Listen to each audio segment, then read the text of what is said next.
Madam Librarian. Time for questions is now closed. Mr. Record Secretary, are there any reports to be read? There are no reports to be read. Are there any motions on notice? There are no motions on notice. Are there any motions not on notice? There are no motions not on notice. Wonderful. And no checking with treasurer, is there any new fines? Any new fines? There's still no fines. Wonderful. So I call this Anthony Jang, and I call up, I haven't really found It's okay. Rowena. Rowena to the chat. Thanks so much.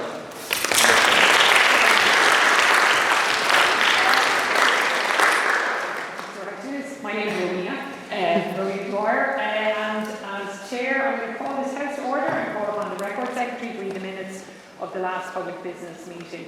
Before we just do that, great to be here. Hope you really enjoy the evening. I'm very looking forward to it. Record Secretary, please. Thank you.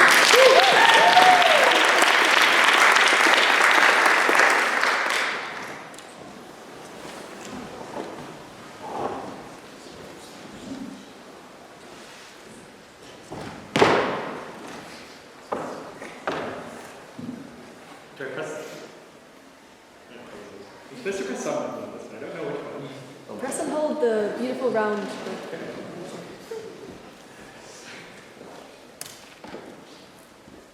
Hello. So today's debate is about tax havens. So I got a little story about a tax haven, sort of, I don't know. So picture this, it's 1788 and we're in France right now. It's just before the revolution, the country is in a bit of financial crisis. People are a bit annoyed because the government is broke and bread is kind of expensive. And the working class is struggling, and the king is like, shoot, we don't have any money. People aren't paying taxes. But then the king takes them, well, maybe, I don't know if he actually did this, but one of the things that a lot of historians know now is that the weird thing is that it wasn't because the poor people weren't paying. In fact, the poor were paying exorbitant taxes. Bread was crushingly expensive. They had to pay a lot for salt and even for using public roads. And meanwhile, the aristocrats, the richest people in France, weren't paying much at all. Because they discovered this loophole. They discovered that despite them living in Paris, they could say, whenever the taxman came around, that, hey, actually I lived in this middle of nowhere place, in my little shack, where they don't have any taxes, or where the tax rate is really low, and the tax collector was like, all right, I guess you can just not pay anything, and would go on their way, and the tax system was a mess, and the government ended up with not a lot of money. And the rich stayed rich, the tax burden the government still needed to pay for things like roads, to pay for things that were really important, ended up falling on the rest of society. People who had to pay a little bit more for their bread, a little bit more for their salt, a little bit more for things that they needed for the everyday. And that might sound familiar, because that's what this debate's about. Tax haven people saying that they live somewhere, maybe they do, maybe they don't, that has lower tax rates. And if they don't live there, then the corporations and the Elon Musks end up making billions in New York and Paris and Dublin, and claim that they live somewhere else, and so they don't have to pay the taxes for living, for making all their money in this really, really rich place. And they happen to relocate their profits to the Cayman Islands. or to Ireland. Sorry,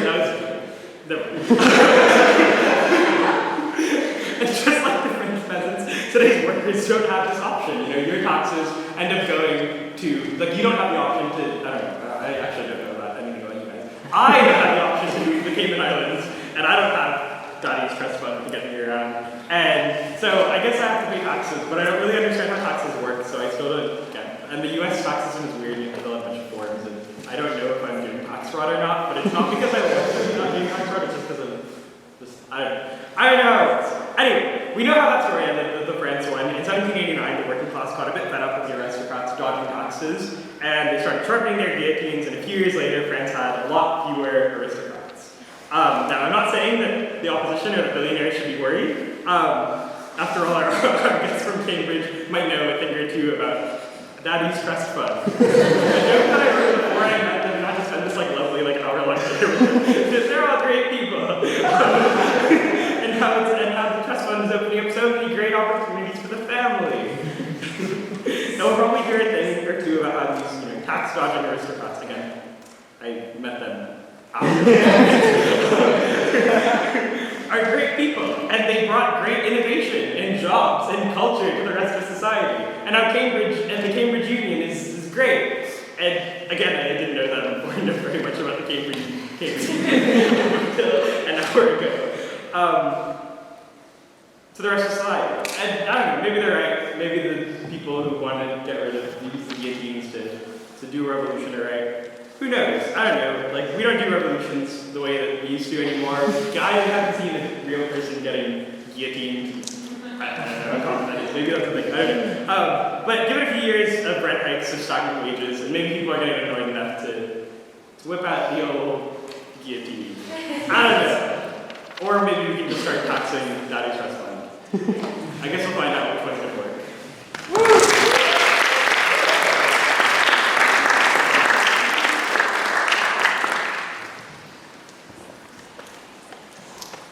Okay, sorry, just to check with the room, are there any objections to my signing those minutes? There's a stretch of the word as a true and accurate account of the last public business meeting. Are there any objections? Okay, then I'll sign. Surprisingly, but Thank you very much. Okay.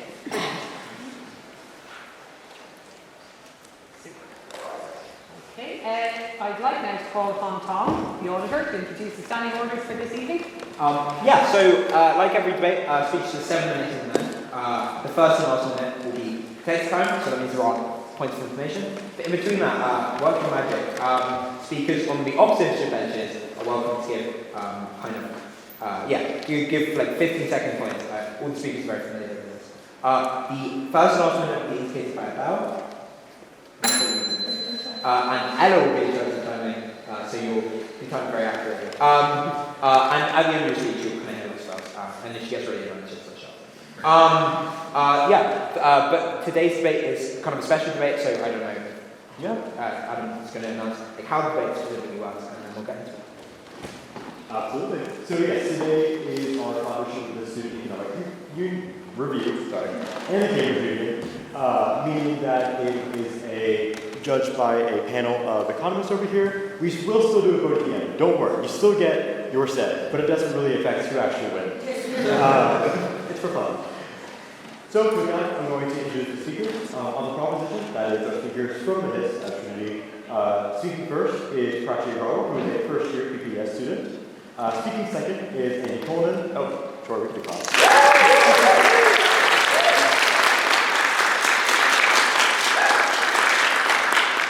Why would you clap to everyone? That's a huge commitment. Okay. Speaking second is Andy Coleman.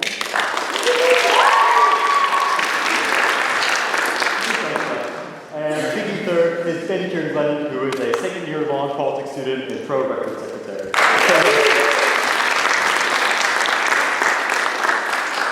On the opposition bench from the Cambridge Union, speaking first is Leona Couch, who is a history and politics third-year student and vice president of the Cambridge Union.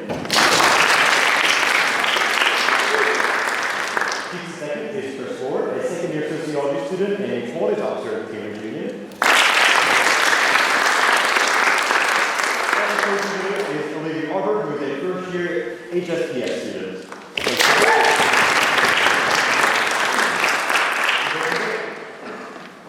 Okay, so the last thing I would say before this kicks off is the question before the House this evening is, this House believes tax havens hurt the working class, and I'd like now to call upon the first speaker to propose a motion to the House, so that is Prachi, please.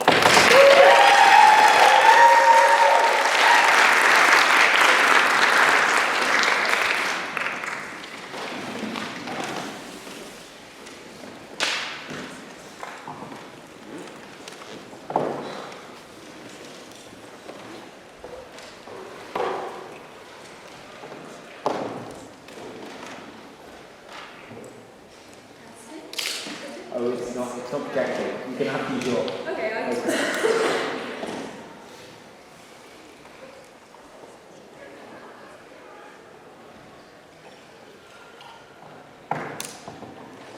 In 2025, I decided I was going to be more financially responsible, and I wanted to save some money away. So I naturally did the most rational thing I could think of, and I set up a company in Bermuda, and I sold my intellectual property. I then instructed this company to open a subsidiary in Ireland, then set up another company in Ireland, and then another one in the Netherlands. I instructed my second Irish company to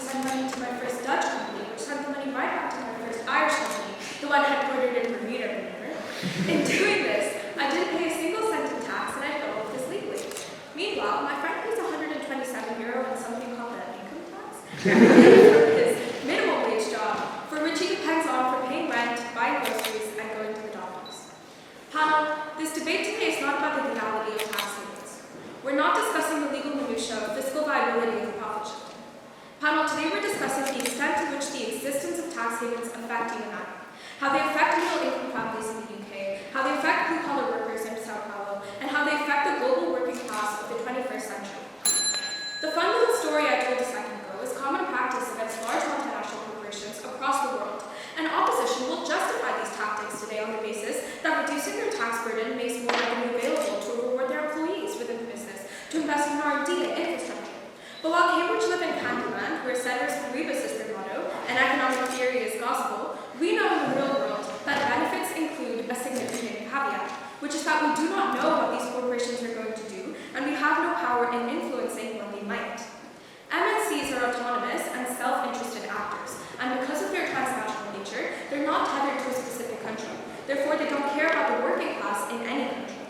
What they do care about is maintaining market power, pleasing shareholders, and attracting further investment. Tax havens emerge as the perfect avenue to achieve these very objectives, legally and elusively. Tax havens, in their inherent nature, necessitate financial secrecy and ambiguity, making it impossible for anyone to hold them accountable for engaging in any unethical practices in the first place. And this asymmetric information manifests into things such as vast wage differentials between the executive and the working class, the funneling of funds into the pockets of shareholders, and more. And this is allowed to persist because there is no legal framework mandating firms to announce their strategy of avoiding tax, and there's no public say in their governance. Panel, the issue at the core of this debate today is that tax havens reconfigure the entire structure of the global economy through shifting allocated power from the public economic system to multinational corporations, leaving the working class displaced, disempowered, and disadvantaged without even knowing why. The neoliberal economic system is not without its faults, but its fundamental purpose and what it was established to do is to allow the circular flow of income to continue benefiting all actors in society in a proportional and equitable manner. Not only does this enable the economy to self-regulate itself without excessive government intervention, it also ensures distributive justice. And just in case our friends from the UK are unfamiliar with this term, it means giving back what you take from other people. And tax havens do exactly this. They take money from highly concentrated revenue pools and put them in places where the funding is required and would otherwise not be provided. Tax havens make leakages in the circular flow of income and break this implicit economic social contract because there's no longer any mutual sacrifices being made between actors in an economy. When citizens of country A give their time, money, and energy to work for an MNC in a high-tax country, and when the government of said country allows these MNCs to use their data centers, use their scarce resources, build big, ugly buildings in the middle of their city, they deserve to reap the rewards of this increased economic activity they facilitated, right? But what corporations do is that instead of leaving the system to organically redistribute the gains from production, they exit the system and enter another.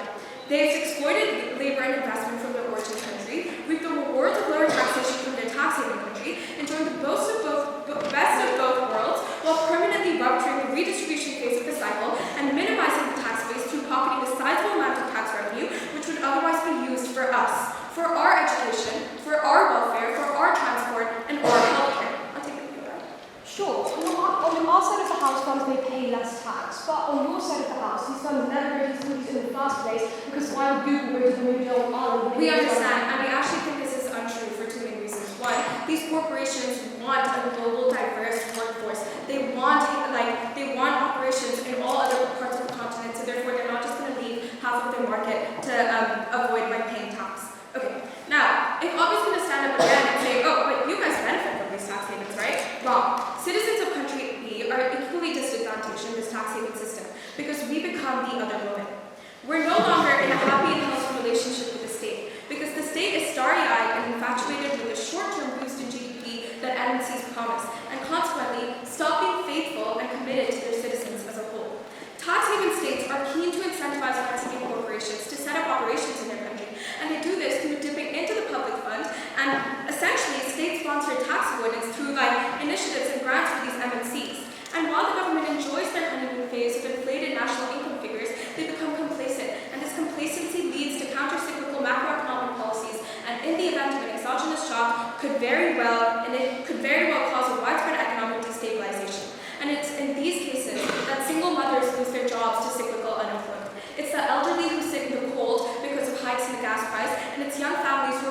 emigrate when the property market crashes.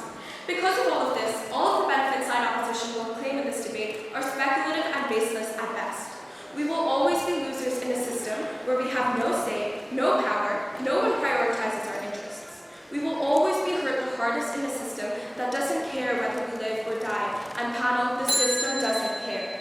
When privatized British water companies avoided £33 million in tax, they definitely could have invested in capital infrastructure to make water cheaper, which, I don't know if you guys drink water or some old elixir, but humans need water to survive. They didn't care. They actually just maximized dividend payments for their most loyal shareholders, while the British economy drowned in debt. Panel, below our feet, there's an undercover world crafted by elites. It's a world devoid of nation states, devoid of identities, devoid of citizenship, and an obligation to one's communities.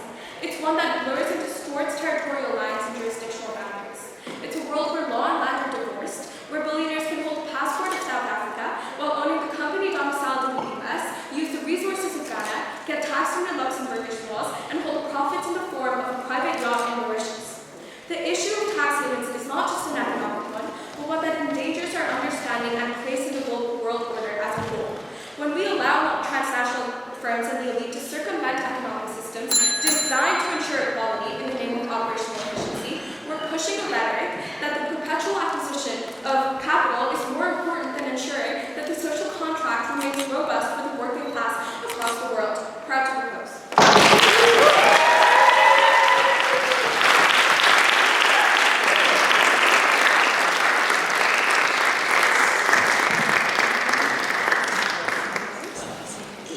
Thank you very much. I'm going to call now on the first speaker for the opposing team, Leona's.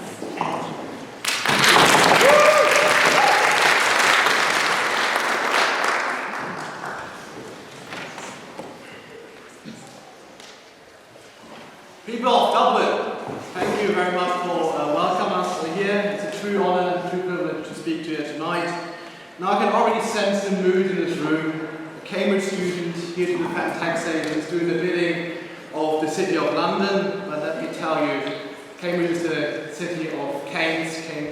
Cambridge is the city where we think differently. It is easy, seductively easy, to paint tax havens as financial black holes, draining revenue from high-tax nations and private governments from funds for vital public services. Its narrative that writes itself, businesses shifting profits offshore, governments left scrambling for revenue, the working class picking up the tab. But here's the problem. It's simply not true. When you strip away the rhetoric, when you move past the outrage, you find something quite different. You find that tax havens are not barriers for prosperity, but are the facilitators of it. They allow capital to move efficiently. They encourage businesses to expand, and crucially, they help create the very jobs, the very wages, and the very investment that working people depend upon. And if you think this is just here, then let's look at Ireland. Look at Ireland just here.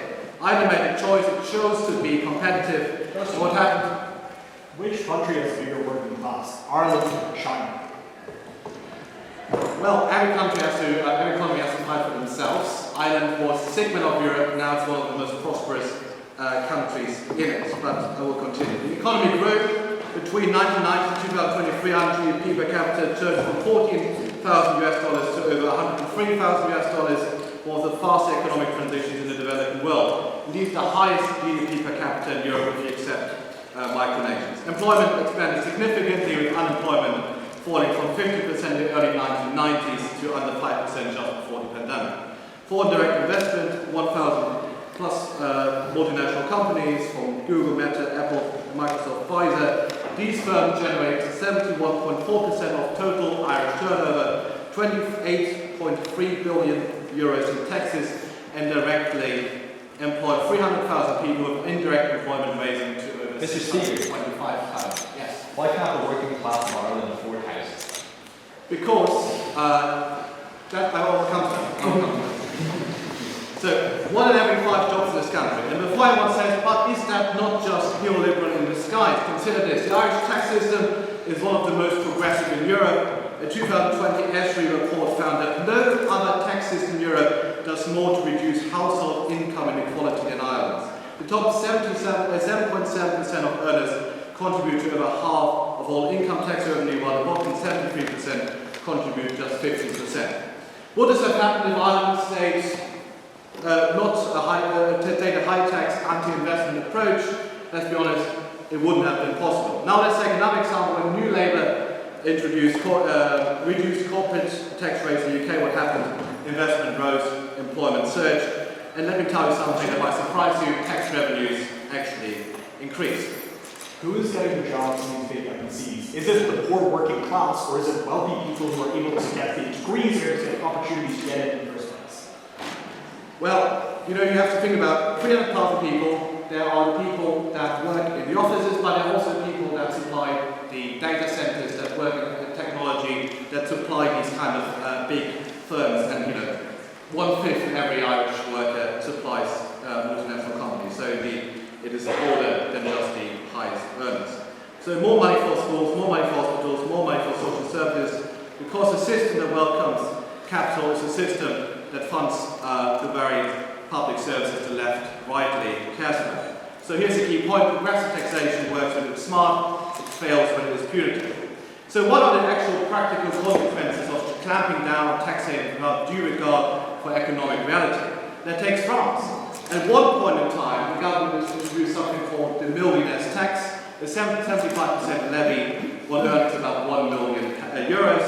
And what happened? The millionaires left.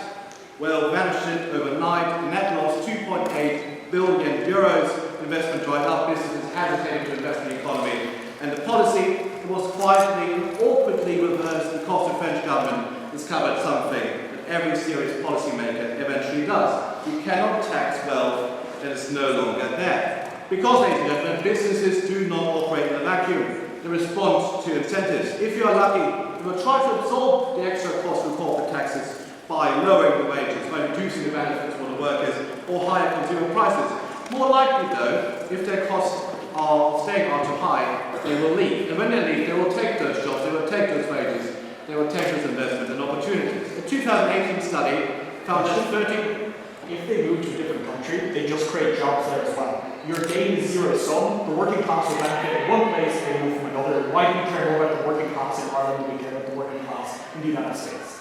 So that's something called OECD. There's a 50% minimum tax rate around the world. Ireland didn't like it, but if you find that tax basis, and then we can decide as a national government where to stand on that and to prioritise every national government prerogative to do so and to be efficient in the market economy. So, the 2018 study found that 30 to 60% of corporate tax reduction are passed directly to workers in the form of higher wages, and the reverse is indeed true. Capital mobility does not punish CEOs in boardrooms or private jets, it punishes the workers on the factory floor, the graduate looking for the first job, or the family trying to get by on a low income.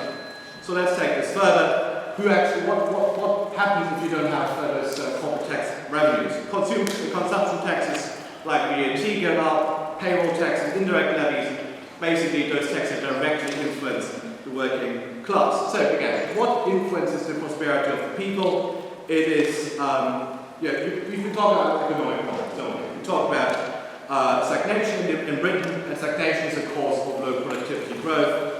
It's not the offshore financial centres that create housing shortages in Ireland. It is planning restrictions, underinvestment and excessive regulation. It's not tax competitiveness that cause skills mismatches between businesses, what businesses need and what workers are trained for. It's an education system that fails in the modern economy. And somebody else asked, who's really failing the working class? Is it the businesses seeking out investment-friendly environment, or is it the government that has failed to create the conditions for prosperity at home? Thank you.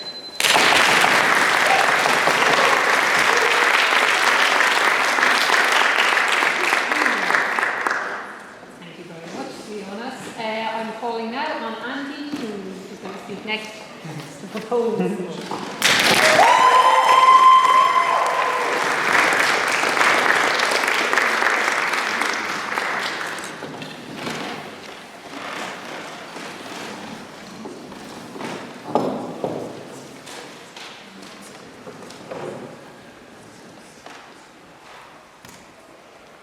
Every US dollar which flows to the Cayman Islands or Bermuda or Ireland into the pockets of an Apple executive is a meal stolen from a working class household.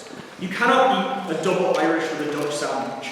People struggling working and relying on food stamps from taxpayer-supported programs grow hungrier as MNCs grow their profits. Trickle-down economics doesn't work when the money flows into the accounts of wealthy executives. The argument from Rachi is proven in nuanced detail and is fundamentally simple. Tax havens harm the global working class by allowing MNCs to take money from their low-paid workers, national infrastructure, and state-funded education systems, and instead of paying us back in taxes, they pocket the profits, leaving us all to suffer. Tax havens harm their own working classes because governments rely entirely on MNCs, investing in them at the expense of domestic industries and praying they don't lead to another tax haven. We are deeply uncomfortable with this reality. Apple can produce 1 million iPhones a day in China and pay all of their taxes across Ireland and the Bahamas without paying a cent to the families of workers who must work day in, day out in factories with large suicide deaths. No funding for roads, no funding for schools, no funding for hospitals. Understand that there is a fine line between tax exemption and colonialism. Tell me if this story sounds kind of familiar to anyone, particularly these guys, right?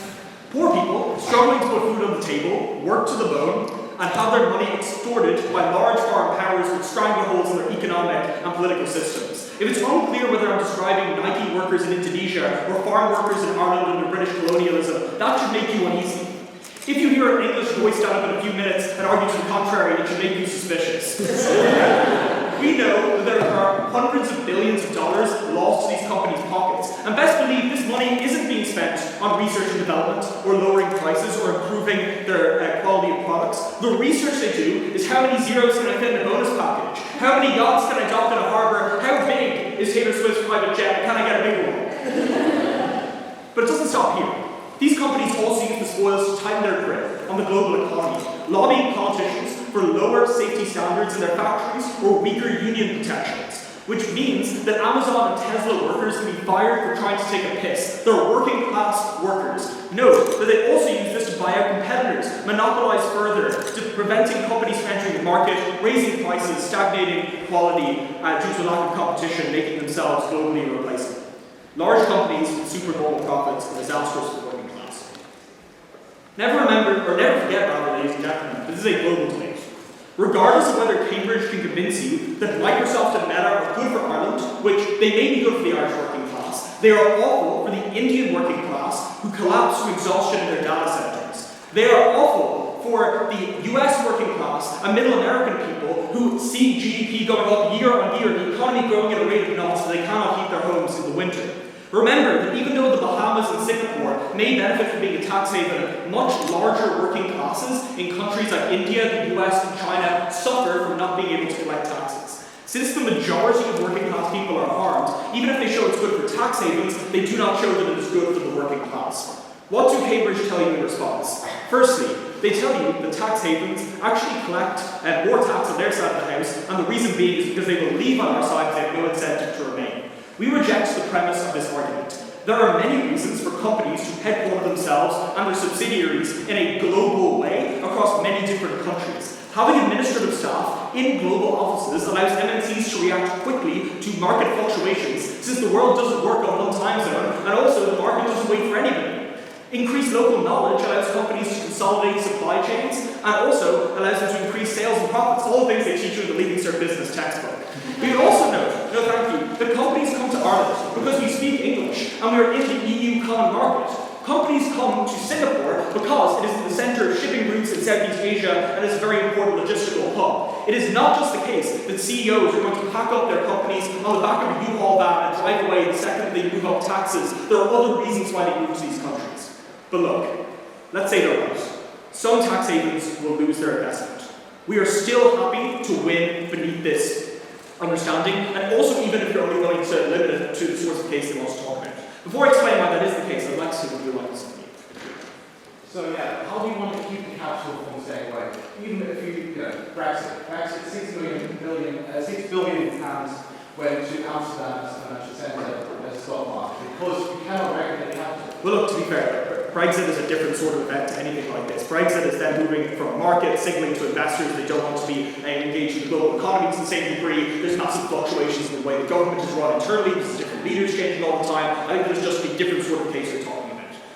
First reason why we're able to live with this idea of leaving these individual countries. The money generated by MNCs only filters to the upper middle class, not the working class. It is overwhelmingly wealthy, privileged people who get jobs in Google, Apple, Amazon, and Meta. In general, it is not the working class. These companies exacerbate income inequality in the countries they enter by offering high wages to well-off people. This has devastating harms for the working class in tax havens, who must grapple with the debilitating wage inequality which fuels feelings of inadequacy, envy, and shame. Secondly, wage increases are cancelled out by inflation. This is the point of information asked by our third speaker about why people can't afford houses in Dublin. When you have wealthy people moving in, foreign people moving in, and working within these MNCs, that means that the prices naturally increase to reflect the increased purchasing power of people who are moving into countries like Ireland and like the Bahamas. This is why the starting price for housing in Dublin is as high as Silicon Valley. Because we're a tax haven, we might as well be Silicon Valley, because we have those same sorts of people living here. We don't all get jobs in large MNCs, as my summer internship applications can attest. Inflation and inequality, and no thank you over time, are inevitable for working class people in tax havens. The third reason why we're okay with this is that our arguments are just more important. The combined population of the top 20 tax havens is 17 million people. The populations of countries who lose out to tax havens, like the US, China, India, Brazil, is over 200 times that. What that means is every single working class person they're able to help takes money out of the pockets of 200 others in a different country. It is a zero-sum game they're trying to win on the opposition. So long as you remember the subtle violence of state-sponsored tax avoidance, the hungry stomachs, the closed storefronts, the despondent workers, you cannot say that tax havens are good for the working class. They are not a path to economic emancipation for the poor. They are a ladder to immense wealth, scaled by large companies who dig their boots into the necks of the working class on every wall. We're very proud of those.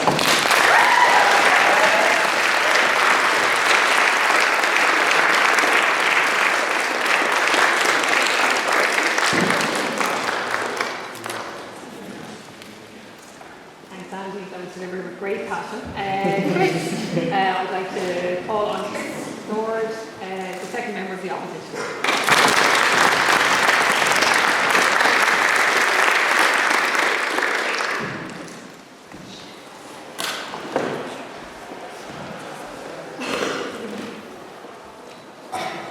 All right. Well, thank you all for having me here today. It's a pleasure to stand in front of you in black tie as a student from the Cambridge Union and defend the tax havens. Anybody who knows my true status as a card-carrying member of the Bokarati knows that this isn't my usual Wednesday evening activity. But sometimes you draw the short stick and sometimes you draw a humiliation ritual. Now, it's a little comical for me to do this knowing that I used to live in the Cayman Islands, as was probably hinted at earlier. But I want to start by saying there is a working class within the Cayman Islands, which I was a part of. There are working classes within all of these tax havens, and the proposition today is going to stand in front of you and trying to paint every single one of these countries as, islands that exist for the sole purpose of showering back feelings, where every house is secretly a trap house for, Jeff Bezos to suck off Elon Musk or something. Right? You shouldn't be operating under this framework when you judge debate today, because that is simply not correct. First of all, when we talk tax havens, we're not talking about companies that are headquartered in London saying that they're actually headquartered in Ireland. That's not a tax haven, that's just poor. We're talking about countries with low or no basic tax on businesses and individuals. Moves like this that move to bring companies into the fold in this region, or in these regions. So I'm going to first start by rebutting some of the arguments made by the proposition here today. First, right, every part of the proposition argument is non-unique to tax havens. They have given you arguably true things about how capitalism has fucked the global underclass. But the fact of the matter is, these are not unique to tax havens. At the end of the day, right, if we were to abolish every tax haven right now, Apple, Google, all of these big companies would still rely on the global subculture, would still rely. Go ahead. But they have to pay a tax, which is a very massive difference, because at least you're able to get some degree of regulation outside the tax. At the end of the day, right, like China isn't some huge tax haven that they're bashing away all their money. The Chinese average the member of the Chinese working class does not benefit from the abolition of tax havens. These people still suffer. At the end of the day, right, there is no difference between a world in which a tax haven exists for the Chinese worker that you so, vehemently continue to bring up in your world or in ours. And let's say the tax havens do break the social contract. Let's take that argument at face value that these callous governments who really want to, bring in government investment are starry-eyed about the potential of businesses, are going to sit here and bend to the every will of Google. Look at the UK. I mean, Keir Starmer just abolished the digital sales tax because he got a ticket to Glastonbury. At the end of the day, right, all of this sort of stuff, every argument the proposition is telling you today as to why tax havens are uniquely evil isn't true. So we can say, yes, tax havens aren't great, but the counterfactual of the proposition is burdened to give you to make you understand that tax havens provide a unique harm doesn't exist. No. And I'm going to go on to the final point I'm going to review before I go into my own case, is that with inflation, right, either they stay or they go. With tax havens, you cannot say that these people are moving into these countries, they're raising the price of houses, they're raising the cost of living, but also if you get rid of tax havens, they're not actually going to leave. Because then what does it do? Either they leave when, there's no tax haven, or they cause inflation. You can't say it's both at the same time. You can't have your cake and eat it too and throw it away. It doesn't work like that. Now, again, I want to make sure that it's very clear. We're not here advocating for zero tax. We're not advocating for tax avoidance. There are already efforts like the global minimum corporate tax, the Panama Papers, things to make legal tax havens clear and equitable, things to make sure that companies are doing their share of the global good. But for so many developing countries, these tax havens are the only method by which businesses can be brought into the fold, by which businesses can be attracted to committing to investment in these countries, and the only method by which economic stimulation can happen. In a utopia, which the affirmation seems to want to live in today, businesses would invest in places like Bermuda and the Cayman Islands simply for the love of the game. We don't live in a utopia. At the end of the day, they're not going to invest in places like the Cayman Islands because they don't need to go to Florida. It's right there. It's close enough that you can get American TV channels when living in the Cayman Islands. Trust me. But all in all, right, this leads to more total tax revenue for those living in these countries because these governments don't get rid of tax completely. They have things like sales tax. They have other forms of tax, right? So when these, rich, wealthy people the affirmation tells you about decide to move into these countries and they pay sales tax on goods and services, they pay import tax on the resources they need to operate their companies, that is the tax that goes back to the government. That is the tax that is used to provide public services for the individuals living in these countries. Now the affirmation is probably going to say, why then do we only care about people living in these tax havens and not the global workforce? And here's why, right? At the end of the day, Google, Apple, Tesla, all of these big companies, they're going to be in the US. They're going to stay in the US because it's such a large economic environment and such a large portion of their market share that it would be ridiculous for them not to live in or not to go to these markets. But for those smaller markets, for the most disadvantaged, for these developing countries, there is no incentive. There's a huge working class in the United States, which is larger than most of these tax havens combined. If your fear is that they're not going to be taxed, that sounds a lot like a tax havens to me.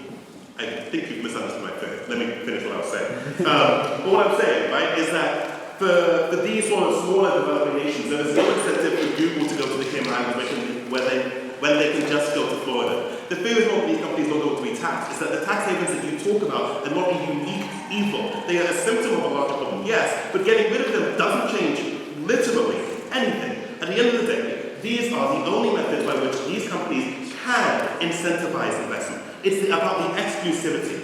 Because at the end of the day, sure, we abolished every tax haven. Now, Google, Apple, all of these places have left the Cayman Islands, Bermuda. But for the working class families that do exist in these places, jobs dry up. Economic opportunities dry up. The working class in America, the working class in China, India, and the ones who are disadvantaged still live in the exact same situations. The already existing inequality continues to persist. But the counterfactual of the proposition presents to you today of some equal world does not manifest. Instead, we are left in the exact same situation over here. But for those most disadvantaged people who rely on any form of investment that they can get, they are now left in the dust. When we ask you to consider this motion today, we ask you to think about the global working class, not solely in numbers, but also in who is the most disadvantaged and who is not. We ask you to think of a truly intersectional form of analysis. And yes, it feels insane to me to say that in favour of tax havens. But at the end of the day, for so many people, this is the only opportunity by which investment can happen. And thus, for the global working class, we argue today that tax havens are not a unique harm. Thank you.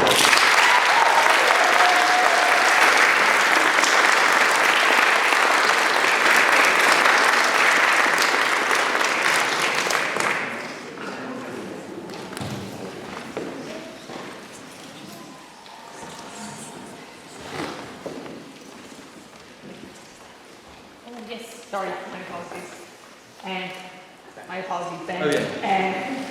Please address the floor. Thank you.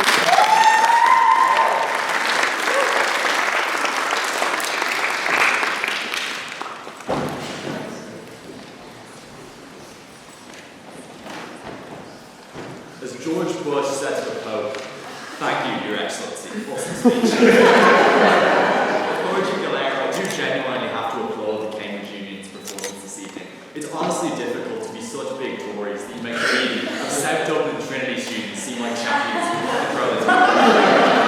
Claiming that state-sponsored tax avoidance is somehow good for the working class is the kind of elitist absurdity that can only come out of the mouth of a series of Cambridge PPE students planning careers in investment banking. But what else can you expect from the UK's second-best university? Trinity, of course, is so much more woke, because we offer PPES degrees and go into consulting. They bring up how Ireland has benefited from tax havens. I'll deal with this later. But first of all, I just think it takes a special type of confidence to come over from England to lecture Irish people on how to run their country's economy. Like, I'm pretty sure you guys tried this for 800 years, and it didn't go so well. And anyway, Theresa May's coming to Warsaw. The GMB doesn't need any more Tories. Usually when I speak in these debates, all I have to offer are bad jokes about like black rock sex, and if I'm feeling particularly creative, black rock sex. Even better actual arguments are two things I don't usually have. With those and a positive relationship with my father. But tonight's a serious topic, so do bear with me if I don't get the usual laughs per minute required. After two speeches on either side, you've heard the main points in tonight's debate. As our final speaker, I'm here to explain why the arguments you hear from the Hist are the ones that win this debate. So what do the Cambridge Union have to say for themselves? They say, first of all, that if tax havens didn't exist, all companies would just go to the US. First of all, Andy explained in detail why companies still have incentives to remain in tax havens, even if they subsequently raise their tax rates. Don't let Chris get away with this blatant insertion in the face of nuanced analysis. Secondly, it's just a bit insulting to assume that nowhere else in the world is sophisticated enough to set up companies or attract investment. China, India, Europe, all over the world, there are key areas of production and commerce where big companies would still exist. Thirdly, even if companies do return to the US, fine, they still have a huge working class that have been abandoned by their government. We're happy to see them helped. They then say that even though tax havens have a low rate of taxes, they attract so much business that it adds up to a lot of tax revenue in total. First of all, though, as we explained, the tax rates in tax havens are usually even lower than advertised. But more importantly, the tax revenue the tax havens collect is never spent to benefit their working class anyway. When a country becomes dependent on attracting global billionaires, working class interests cease to be political priorities. This is why areas of the Cayman Islands and Bermuda literally don't have footpaths. The state isn't built for locals, it's built for billionaires that drive around in SUVs. This is why the Irish government subsidises development in the Dublin Docklands, our financial district, instead of building social housing. The tiny amount of tax that tax havens do collect doesn't serve the working class anyway because their governments don't care about it. Then they say that attracting business is good because it creates jobs. This sounds reasonable on paper, it leaves out a lot of critical details. First of all, a lot of tax havens don't attract jobs, they attract shell corporations. Companies register their official address in a tax haven, but they don't move their actual business there. The Cayman Islands is home to 100,000 registered companies, which is more than its entire population. These companies don't operate there, they just own a PO box. So these businesses, a lot of them, never create the jobs opposition say they do. Secondly, the opposition conveniently forget to mention that even when businesses do create jobs in tax havens, this is zero-sum. Tax havens work by taking business away from other countries and bringing it into the tax haven. So every job that gets created after a company moves to, say, Switzerland is a job lost somewhere else. This allows a handful of rich states to steal jobs from around the world. 800 years of colonialism clearly wasn't enough because the Brits now want financial colonialism as well. How fucking original. They then say that when France raised its taxes, businesses left. This is exactly the problem we're telling you about. The reason why businesses leave when countries raise tax is because tax havens exist elsewhere. If tax havens didn't exist, these companies never would have left because there was no Cayman Islands to go to. They literally prove our point for us. Thirdly, the opposition are intentionally vague about the kinds of jobs they're talking about. Tax havens mostly attract tech, legal, and financial firms. And look, I'm all in favour of giving more money to noble, kind-hearted corporate lawyers, but I also recognise that these aren't the people we mean when we talk about the working class. When Ireland cut our corporate tax rate, we didn't attract the booming manufacturing industry, we attracted aviation finance firms and Apple. Olivia, I'll take that point. Well, you say that these companies are stealing jobs from other less fortunate countries and this is bad, but realistically, Ireland is stealing jobs from England by being a tax haven. They're not stealing it from like the poor people of the global south. There are lots of companies all around the world that come to Ireland. They're obviously not all from London. Cambridge then, moving on, Cambridge then seemed to think that like maybe by creating more jobs for the upper middle class would mean people have more money in their pockets, which will eventually trickle down to the working class. So like maybe if Olivia buys enough yachts, the working class everywhere will be saved and the goes to the bankers and they realize the banker person. The problem with this is, as we've explained, when you hand more money to people in the upper middle class, the prices of everything go up. This is why working class people in Ireland struggle to afford housing, heating and groceries despite all the jobs they supposedly attract. Economics doesn't trickle down, prices trickle up. Then they say that when companies can save more money, they'll reduce wages and increase prices. First of all, companies are obviously already profit maximizing. Jeff Bezos already fires his workers for going to the toilet. If you can make more money by reducing their wages, he'll do that anyway. The man is horny for mistreating his workers. Tax havens don't change this. Secondly, I just don't believe that corporation tax is crippling MNCs. To move to a tax haven, you have to be a pretty big company anyway. Large companies that can afford these registration and startup costs are the ones least in need of extra cash, so this claim literally makes no sense. Like, their claim is literally, guys, Amazon needs more money. Cop up. Then they say, if you can't tax corporations, you'll tax the working class instead. This is genuinely absurd. Firstly, this is the problem with tax havens. Countries like Ireland need to have high rates of income tax because of our low rate of corporate tax. This happens on their side, not ours. But secondly, governments today know that if their richest individuals and companies get taxed too highly, they'll leave and move to tax havens. To avoid this, governments right now increase taxes on the working class because they know we're at a time the working people aren't going to leave the Cayman Islands. So it's the existence of tax havens that force the tax burden on the working class. But ladies and gentlemen, even if you believe literally nothing of what I've said so far, the critical error the Cambridge Union make is they still fail to realise that this is a debate about the working class globally. The absolute most they prove to you is that maybe the working class in like Ireland, Switzerland and the Cayman Islands are better off. And I've already explained why that's not true. But fine, let them have it. The problem is, even if tax havens themselves are utopias for the proletariat, they make the working class everywhere else in the world worse off because countries everywhere else lose their biggest taxpayers. This means free education drops in quality, waiting lines in public hospitals multiply, the government can't build enough social housing because all their taxpayers are now in the Cayman Islands. I don't think you have to be woke up to agree this is terrible. Ladies and gentlemen, state-sponsored tax avoidance is about as oppositional as it gets to the interests of the working class. Don't let the opposition hide this reality. In Peter Dollar Sun and Ruin, Grimil Mara.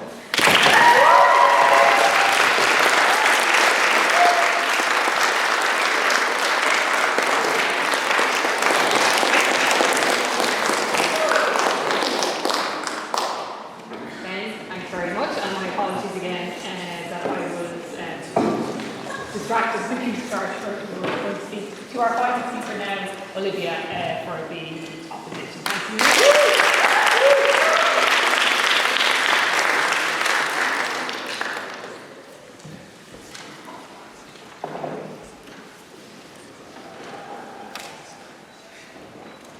I think the problem with Trinity in this debate is that they have a lot of complaints about capitalism, but very few of them are actually fixed by getting rid of tax havens. Because let me be clear, you do not have fiat to change the philosophy of government. You don't have the ability to say that Ireland is suddenly going to be this communist paradise where you help the working class and feed the poor. Realistically, you're still going to be capitalist. You're still probably not going to be very nice to the working class. The only difference is now you're substantially more inefficient. You make significantly less jobs and you have significantly less upliftment of the variety of countries in the world who realistically, the only way they're going to get these businesses or these jobs in the first place is by being a fucking tax haven. Because let's be honest, it's not fun for a country to be a tax haven. They'd much rather be able to collect tax refunds. They'd much rather do like traditional forms of making money. But the reason why they choose to be a tax haven is because this is basically A, the only way they're going to get any money for their country, or B, it's the way they're going to get the most money for their country. Governments aren't stupid, they only become a tax haven when they need to be. This is the debate, stop living in a fantasy land. A couple of things in this speech. First, I'm going to deal with the argument of global working class because you're right, I kind of ran away from it. I saved it for last, so you can't rebut me, I know. It's never time. Then I'm going to deal with what we think the actual realistic counterfactual is on their side of the house and why it's so much worse for all the groups they care so much about. And then finally, I guess that's what I'm going to do actually, yeah. Okay, firstly now, on the global working class, what does Andy and what does the whole bench as a whole tell you? They basically say that every penny you give to a tax haven is money taken out of the pockets of workers, and it's like really sad for the people in the working class. What mechanisms does he actually give you? Firstly, it's the jobs that end up going to tax havens like Ireland or like other places are taken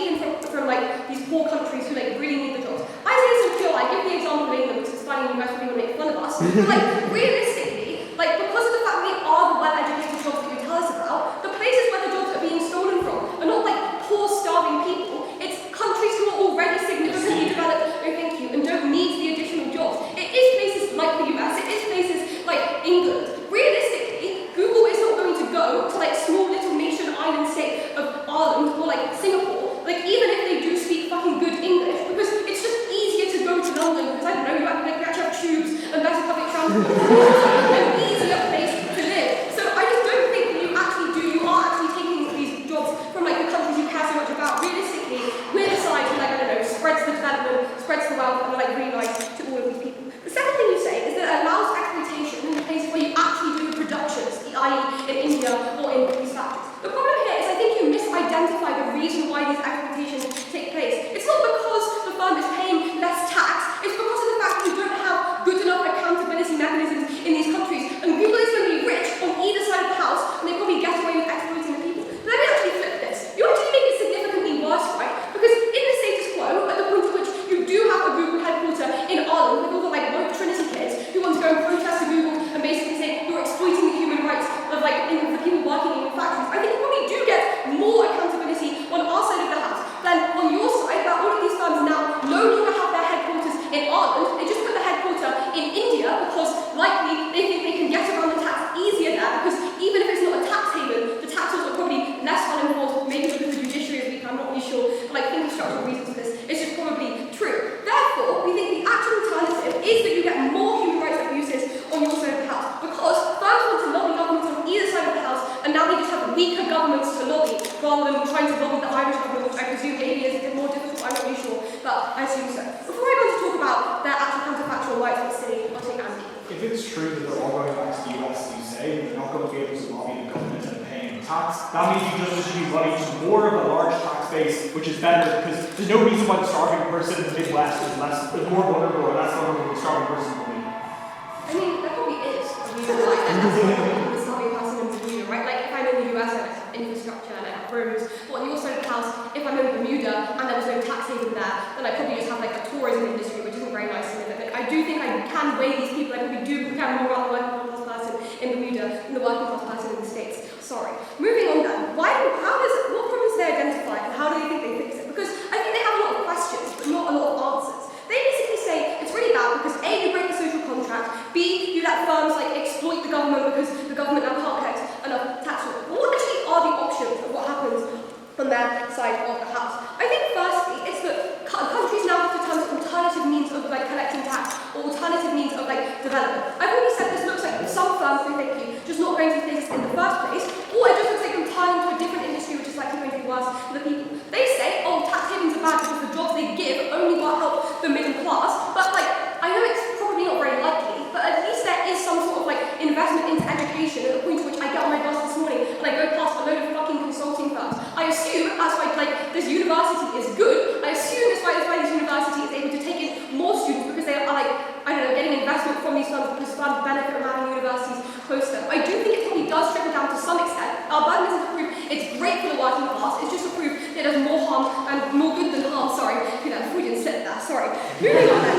The second thing they could potentially do is they probably just still have capitalism, but it's just worse and less efficient. Because as I said at the beginning, you still have the same minded government. You don't prove any massive ideological change in these countries. Meaning, you probably still don't get massive public will to help the working class. Because it, like, unfortunately, it is just expensive and the people who have the most voting power are the wealthy people in the first place. So I'm very confused, proposition, how on your side of the house these people are any better. Like, sure you don't have Google on your doorstep, but I actually think in comparison to the alternative, which is having none of these big firms, Google is probably better. It probably still does help you. You can probably go and do like an insight day there, or at least maybe they build a new bridge over the Docklands or something. I don't know, like, they probably do some nice things. I think it's probably better. How do they try and get around this though? And how do they say that they're still going to attract these firms? They give us two reasons. First, they say they can speak English, which is somehow why you go to Ireland instead of England or America or one of the other many countries who speak English. Like, I just don't think this is true. I think it isn't enough to keep attracting these firms to these countries because like the workforce just isn't big enough. You don't have like the same public transport as I said at the beginning. I don't think it's enough for you to be able to claim that you still get these firms going into these smaller countries in the first place. The second thing they say is that you want to be a global business, so you have headquarters in loads of different places. Like, sure, maybe this works in abstract, but it's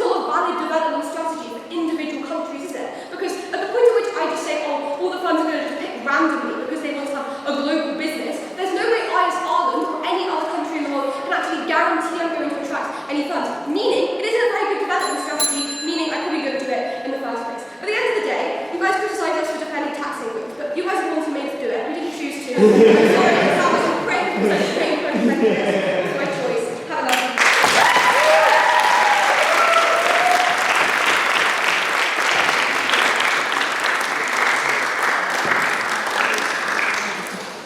I can do that. Thank you very much. That was a really spirited end to the whole thing. Thanks, everyone. So, I'm going to speak in a few minutes, for a few minutes. But before that happens, I'm going to ask you to vote on the motion.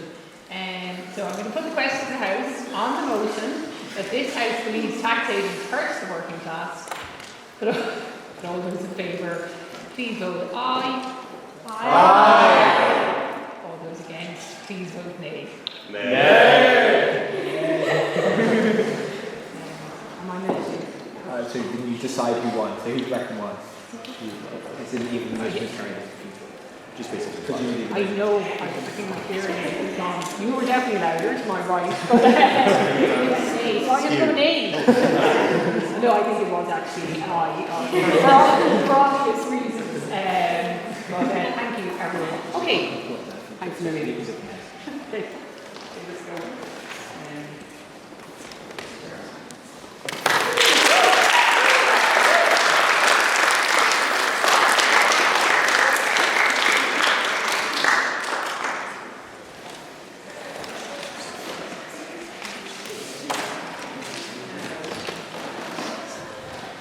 Okay. Thank you very much. This will be, I hope, relatively short because if it goes on too long, it means I've lost my train of thought altogether and I've started rambling. So before I really get going, I just want to say thank you so much for a really, really fun debate, really enjoyable, and I might say a few words on it as I was listening to it. But before I get to the debate, I'd like to again say thanks a million for asking me to participate this evening. I'm Rowena, as I said earlier when Tom forgot who I was.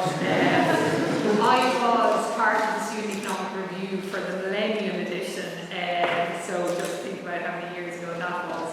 And it's just brilliant to see it's still up and running and as vigorous as ever. I'm joined tonight, and I'm delighted I'm joined tonight by two judges who have expertise on this topic that I certainly will struggle to have. So just to introduce my co-judges, if that's a part of the judging panel, Professor Ron Davies from UCD, who's an expert in FDI, just so you know, you will actually know whether anything you were saying was factually correct, and Dr Barry Golfer, who from the Institute of International and European Affairs, an absolutely brilliant institute think tank, which really, with the speakers that it brings in to Ireland to talk about matters of huge importance, is such an invaluable contributor as an organisation to public debate in Ireland. And that brings me, I suppose, to the discussion tonight. Debate is brilliant. I was looking at this topic and I said, first of all, I really struggled to get my head around what exactly the framing of it was. Tax havens, do they affect the working class? But I suppose when I thought about it a bit more, and again, listening to you tonight, I thought really what it helped to do was have a debate or get us thinking about why do we have taxation systems, what do they do, what implications our tax system has for our society and for our economy. And I think it was really demonstrated tonight some of the things that have to be taken into consideration when we look at the design of our tax system and the choices that are made and how that system is structured. Public policy is just really interesting. I hope a lot of you in the audience here are considering maybe someday having a career in it, whether it's in research, whether it's in working on behalf of our administrations, whether it is like Barry, is part of kind of the think tank community. The thing that's really important is that there is rarely in public policy one really immediately obvious answer. And so the teams tonight, I think, demonstrated that so brilliantly, that when it comes to the taxation system, there is always a number of things to be considered. If you make a choice around incentivising a certain type of behaviour, a certain type of economic behaviour, incentivising firms to come into a country, what does that actually mean for what does that actually mean by using your tax system to do so? What implications does that have for your income tax system for generating enough revenue so that you can then decide how to perhaps redistribute income? And I think as well as that, the piece that is really, really important is that when you think about taxation and what it's meant to do, anyone who studies this as an undergraduate knows it is meant to create a response, a behavioural response, and a response that hopefully isn't a damaging response. So look, a few final thoughts before we go to our judging chamber around taxation and a tax system in general. Evidence is really important when it comes to making decisions. It was presented tonight, but as you study and go forth into the world, try always to get the best information that you can to help to inform your decision. When it comes to a tax system, for anyone who's going to work in it, think about things around what it's meant to do. A tax system is there to raise revenue so that the state can provide for its people. As simple as that. Now it has to do that not just by thinking about it from a social welfare perspective, but also thinking, as was spoken about tonight, about generating and incentivising the type of economic activity that can create the type of revenue that's needed to redistribute. Tax systems are meant to be simple. Tax havens, best line I heard tonight, tax havens not great. But I suppose the complexity of our international tax system has definitely led to questions around, are our various tax structures actually delivering in the way that we want them to do? But again, I'll just finish by saying this. Tonight's debate, I hope, has reminded all of you who study economics, who study public policy, that there isn't one immediate right answer. If there was, our lives would be very simple. We do need to incentivise enterprises to create jobs. We do need them, of course, to generate revenue. To do that, one has to think about what is in their interest also. But fundamentally, we need to do that, but not at the expense of those who work, our society, and the generation of revenue that allows us to create the type of economy, society, and hopefully vaguely equitable society that we want to live in. Well, one final thought I did have, I'm trying to remember if I can land it. There was something about, the only type of people who work for firms are those who aren't the working class. It did occur to me that, and it was outside the confines of this debate, it's not just a taxation system that is a failure if those who the only people who benefit or have the opportunity to work in multinationals for high-paid jobs, if our education and our social welfare system hasn't created the opportunities for those from working class backgrounds to someday be working for the high-paid jobs. So lots of levers are needed on both the expenditure policy and taxation side to try and create the types of economies and societies we want. And look, they were just some thoughts I had. And I'll finish by saying again, we've been privileged to sit here tonight and to listen to this discussion. It's absolutely fantastic to see the vitality, the wit, and the intelligence that was brought to the debate. As the years go on, never stop being curious, never ever stop being nuanced, and particularly, as I said, in this area of kind of public policy, never be unwilling to listen to the other side of the debate and to hear what's being said, because the truth or the choices often lie somewhere in between. Thanks very much, everyone.